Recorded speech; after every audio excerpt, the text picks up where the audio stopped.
नमस्कार, बहुत स्वागत है आपका न्यूज़ 18 के डिजिटल प्लेटफॉर्म पर। मैं हूं आपके साथ प्रशांत कटारे और आज बात एक बेहद ही खतरनाक वायरस की, जिसके बारे में जानने समझने की, बचाव की बहुत ज़रूरत है।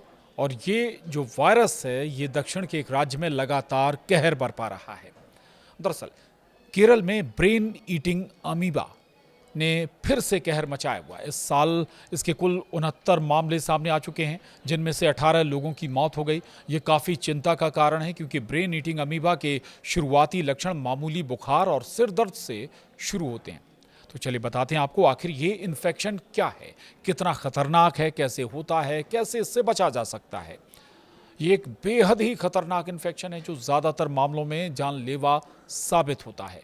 ब्रेन ईटिंग अमीबा का इन्फेक्शन, इसके लक्षण और इससे बचने के लिए किन बातों का ध्यान रखना ज़रूरी है, ये जानना आपके लिए आज बहुत ज़रूरी है। तो एक जो सवाल सबके मन में आता है, पहला सवाल इस वायरस को लेकर कि ब्रेन ईटिंग अमीबा आखिर है क्या। दरअसल ब्रेन ईटिंग अमीबा का वैज्ञानिक नाम नेग्लेरिया फाउलरी है। ये आमतौर पर गर्म मीठे पानी जैसे झीलों, नदियों, गर्म पानी के झरनों और कभी-कभी स्विमिंग पूल के पानी में भी पाया जाता है। यह अमीबा गर्मी में तेज़ी से पनपता है।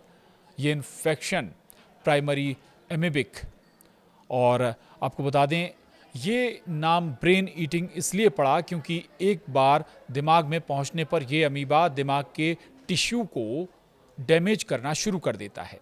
ये भी समझिए कि इसके लक्षण कैसे होते हैं। इस इन्फेक्शन के लक्षण आमतौर पर पानी के संपर्क में आने के 1 से 9 दिनों के बाद शुरू होते हैं। शुरुआती लक्षण सामान्य वायरल बुखार या मेनिंजाइटिस जैसे ही होते हैं, जिस कारण इसे पहचानना मुश्किल हो सकता है, लेकिन इसके लक्षण तेज़ी से बढ़ते हैं। और शुरुआती जो लक्षण हैं वो पहले 5 दिन के लिए अगर हम बात करें तो तेज़ सिर दर्द होगा, बुखार आएगा और उल्टी जैसी शिकायत भी होगी। गर्दन में अकड़न जैसा महसूस होगा, थकान और कमज़ोरी भी महसूस होगी।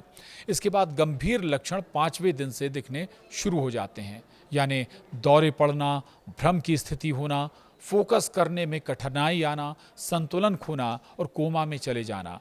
चिंता की बात यह है कि ये इन्फेक्शन बहुत तेज़ी से बढ़ता है और आमतौर पर लक्षण शुरू होने के 1 से 18 दिनों के भीतर मृत्यु हो जाती है। इसलिए अगर किसी को तेज़ बुखार और सिर दर्द है और हाल ही में गर्म मीठे पानी में स्विमिंग की है, तो तुरंत डॉक्टर को इसकी जानकारी देना बेहद ज़रूरी है।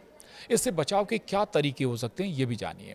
इस इन्फेक्शन का इलाज बेहद मुश्किल है, इसलिए बचाव ही सबसे अच्छा और एकमात्र उपाय है। नाक बंद करके तैरें। जब भी आप स्विमिंग करें तो कोशिश करें आपकी नाक बंद हो।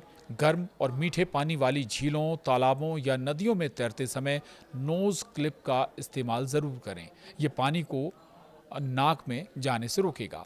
और इसके अलावा कोशिश करें कि जो पानी है वो सिर आपका पानी के बाहर ही रहे। तैरते या नहाते समय पानी के अंदर गोता लगाने या डुबकी लगाने से बचें, खासकर उन जगहों पर जहां पानी गर्म और स्थिर हो।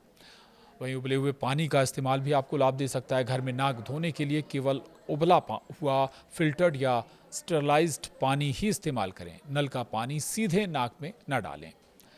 और स्विमिंग पूल जो साफ रहे, ये ज़रूर ध्यान रखना होगा। ध्यान रखें कि घर के स्विमिंग पूल का पानी ठीक से क्लोरीनेटेड और फिल्टर्ड हो। जागरूक रहें, उन वाटर सोर्सेज में तैरने से बचें जो गर्म मौसम में गर्म, उथले और स्थिर हैं, और जहां पानी की गुणवत्ता के बारे में कोई जानकारी ना हो। तो इस वायरस से बचाव ही सबसे अच्छा इसका इलाज है। अगर ये हो जाता है तो फिर बहुत खतरनाक या कहें कि जानलेवा भी हो सकता है।